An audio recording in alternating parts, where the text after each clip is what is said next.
Salut à tous! Alors en cette fin d'année 2019, on a décidé avec Kevin de partir quelques jours, si possible au soleil, donc on a décidé de partir en Espagne.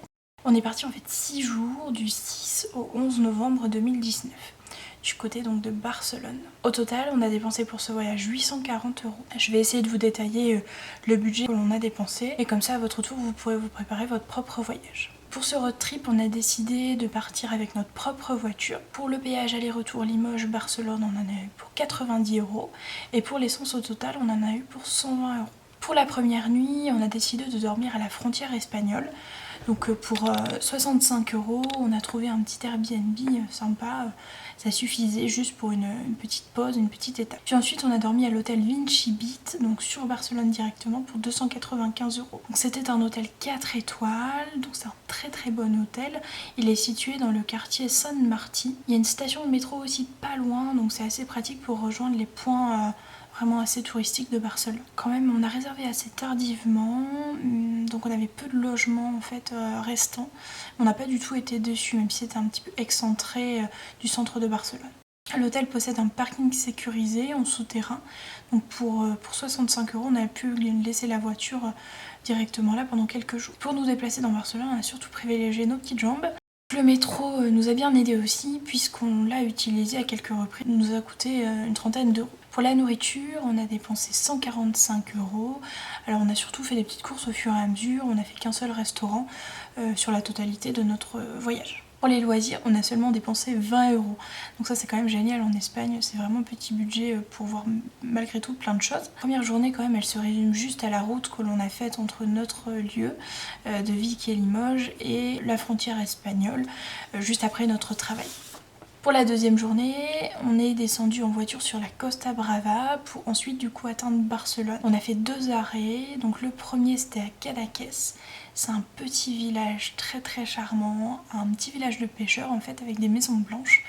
À cette période il n'y avait personne, donc c'est vraiment top. Les ruelles sont pavées, alors je vous propose quand même de prendre des bonnes chaussures, pas des petites claquettes ou des chaussures à talons, c'est pas l'idéal. On s'est garé nous à l'entrée de la ville pour 5 € sur un parking sécurisé, c'est très pratique. Ensuite on a fait un deuxième arrêt à Tossa de Mar. Donc c'est une ville qui est fortifiée, qui est très belle. Donc n'hésitez pas à monter en haut du château, et nous il y avait presque personne. Une fois arrivés sur Barcelone, on a déposé nos bagages à l'hôtel. Et on est allé ensuite marcher sur la digue de Barcelone pour rejoindre le port olympique. Ensuite on a pris le bus pour rejoindre les fontaines magiques de Montjuïc. C'est un spectacle son et lumière qui est gratuit, il y avait beaucoup de monde, mais c'était bien sympa. Pour notre troisième journée, on a commencé par découvrir le parc Güell. Donc on a dépensé 20 € pour accéder à la zone monumentale.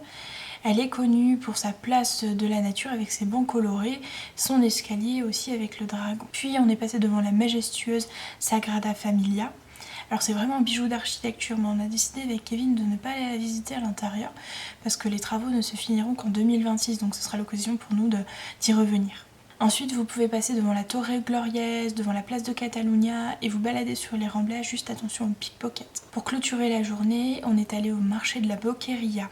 Les étals sont vraiment riches en couleurs, il y a du monde, c'est vivant, c'est sympa. À cette période, il y avait quand même du monde, alors j'imagine même pas en été ce que ça doit être. Pour la quatrième journée, on a consacré la matinée au quartier gothique de Barcelone. Alors on a fait un petit parcours tout doucement, en passant par la cathédrale, la Plaza San Felipe Neri, la carrère des Bisbés et la place Royale. Donc c'était sympa, et ensuite on est parti du côté du port Vell, et c'est là où on a mangé une très bonne paella. On avait les mouettes juste à côté de nous, c'était original. Il faisait très beau, en plus on a eu une superbe journée. Puis dans l'après-midi, on a traversé donc le parc de la Citadelle, en passant par le château, l'Arc de Triomphe et la fontaine. Ensuite, on s'est dirigé vers la basilique Santa Maria de la Mer. Enfin, on a fini la journée, on a flâné en fait sur la promenade de Gracia, et on a admiré 2 belles maisons, la Casa Amatller et la Casa Batlló. Pour entamer la 5e journée, on est reparti sur la place d'Espagne. On est monté sur la terrasse panoramique des Arènes. C'est gratuit juste si vous passez à l'intérieur du centre commercial. Il ne faut pas passer directement avec les ascenseurs qui sont proposés dehors, parce que je sais plus c'est 1 ou 2 €, mais vous pouvez ne pas payer en passant directement à l'intérieur. On a une vue à 360 degrés, donc on a pu voir la sculpture Donna Chole, le parc d'attractions Tibidabo et le palace de Montjuïc. On a d'ailleurs décidé de s'en rapprocher un petit peu. Puis on a pris le bus pour rejoindre le Bunker del Carmel, où la vue est juste démentielle sur Barcelone. Le mieux pour moi, c'est d'essayer de s'y rendre au moment du coucher du soleil, et le jour où il fait plutôt beau temps comme ça, vous avez une vue bien dégagée.